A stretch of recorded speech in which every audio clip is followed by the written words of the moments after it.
Hello friends, नमस्कार। मैं प्रियंका स्वागत करती हूँ आप सभी का आपके अपने चैनल टारगेट टीचर जॉब और target UP TET C TET app में।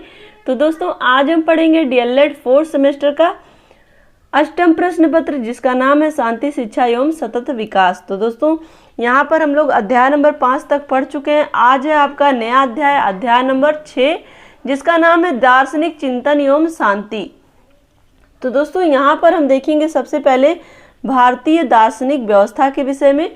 और दोस्तों, यहाँ पर हमारे जो भी प्रशिक्षु भाई बहन नए जुड़ रहे हैं हमसे, तो उन्हें मैं ये इन्फॉर्म करना चाहती हूँ कि इस चैनल के माध्यम से आपको हिंदी और सामाजिक अध्ययन विषय की पूरी नोट्स बना के पढ़ाया गया, जिसकी लिंक आपको डिस्क्रिप्शन में मिलेगी। साथ ही आपको चैनल की प्लेलिस्ट में भी लिंक अवेलेबल है, तो आपको जहाँ से भी सुविधा हो वहाँ से अपनी स्टडी करिए। और दोस्तों, अगर आप चैनल पर नए हैं तो प्लीज़ चैनल को सब्सक्राइब जरूर कर लीजिएगा और बेल आइकन बटन को प्रेस भी कर लीजिएगा।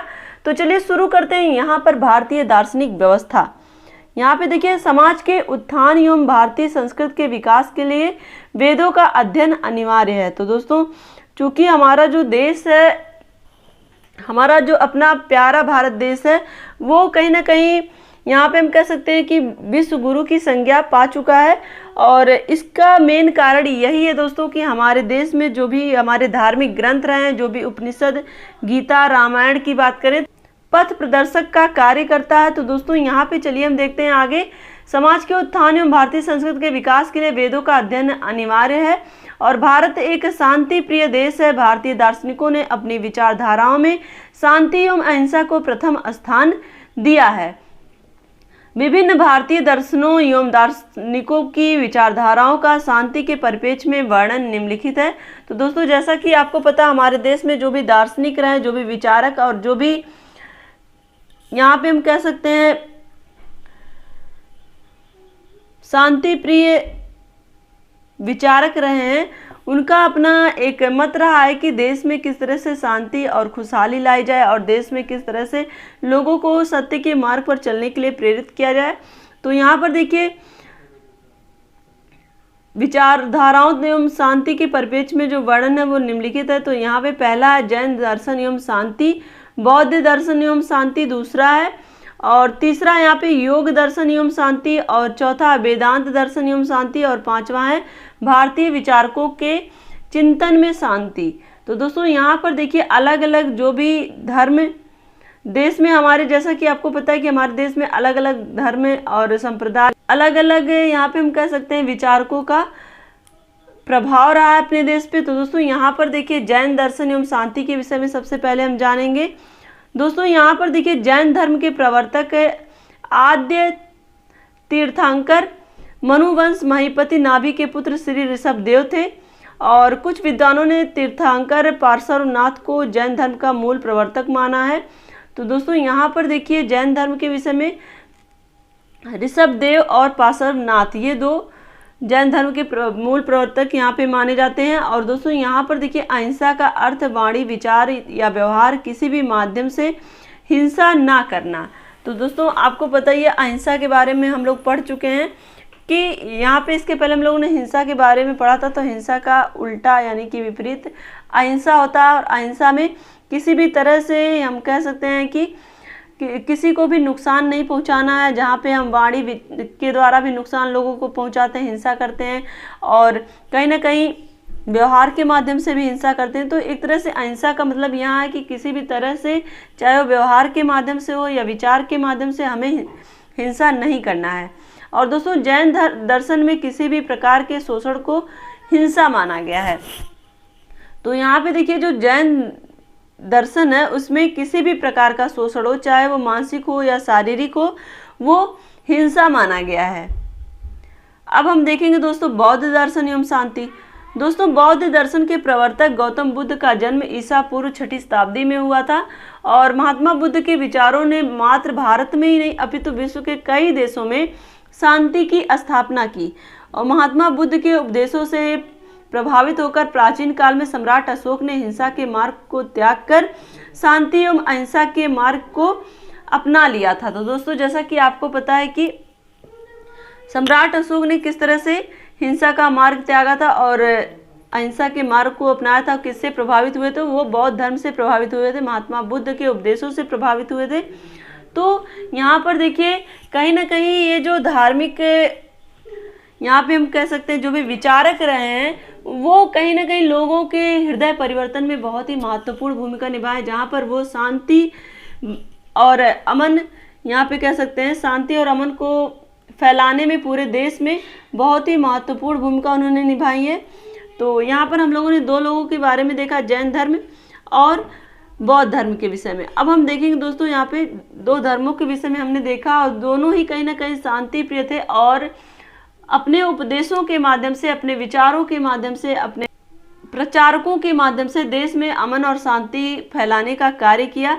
और दोस्तों यहाँ पर देखिए नंबर तीसरा, योग दर्शन एवं शांति। योग दर्शन, दोस्तों महर्षि पतंजलि योग दर्शन के प्रतिपादक हैं और इसलिए कुछ लोग इसे पतंजलि दर्शन भी कहते हैं, यानी कि योग दर्शन को पतंजलि दर्शन भी कहा जाता है। योग का शाब्दिक अर्थ है समाधि। पतंजलि ने योग का अर्थ चित्त वृत्तियों का निरोध माना है, जिसमें चित्त से अभिप्राय क्या है? अंतःकरण में मन, बुद्धि एवं अहंकार से लगाया जाता है और योग को पतंजलि ने आंतरिक शांति का साधन माना है। तो दोस्तों जैसा कि यहाँ पर देखिए योग का अर्थ है चित्त वृत्तियों से निरोध होना, यानी कि जो भी हमारे बुद्धि और अहंकार है, यहाँ पे मन, बुद्धि और अहंकार, ये जो चित्त हैं ये कहीं ना कहीं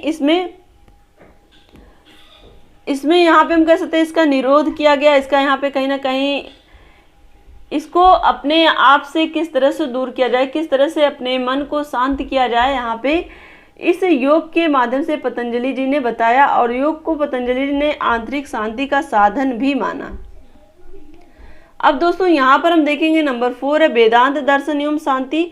वेद संसार के प्राचीनतम ग्रंथ एवं भारतीय दर्शन का मूलाधार है। वेद 4 हैं, आपको पता है, ऋग्वेद, यजुर्वेद, सामवेद और अथर्ववेद। कहा जाता है कि मूल वेद एक ही है और वह है ऋग्वेद। अन्य 3 वेद इसी ऋग्वेद के ज्ञान से उपजे हैं। उपनिषदों में वर्णित श्लोक के माध्यम से शांति के विषय में बताया गया है। तो दोस्तों आपने ये श्लोक बहुत ही बार पढ़ा होगा।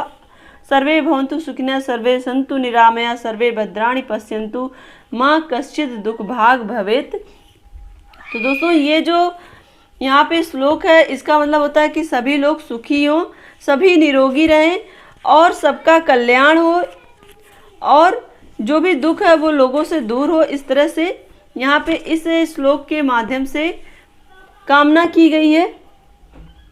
अब दोस्तों यहाँ पर देखिए नंबर 5 पे कुछ भारतीय विचारकों के चिंतन में शांति की, किस तरह से जो भी हमारे भारतीय विचारक रहे हैं वो किस तरह से अपने चिंतन के माध्यम से और साथ ही अपने उपदेशों के माध्यम से लोगों के अंदर शांति लाने का प्रयास किया, देश की जनता को जागृत किया, लेकिन वो अंतःकरण से जागृत किया जहाँ पर लोगों के अंदर शांति आ सके।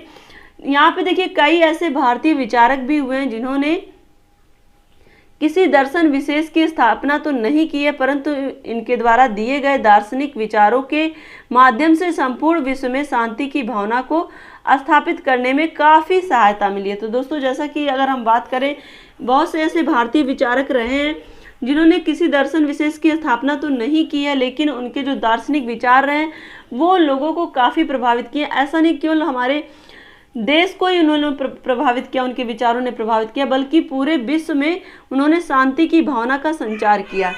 अब हम देखेंगे दोस्तों यहाँ पर स्वामी विवेकानंद का दार्शनिक चिंतन एवं शांति। दोस्तों आपको पता है ना, स्वामी विवेकानंद जी के जन्मदिन पर ही हम युवा दिवस के रूप में मनाते हैं।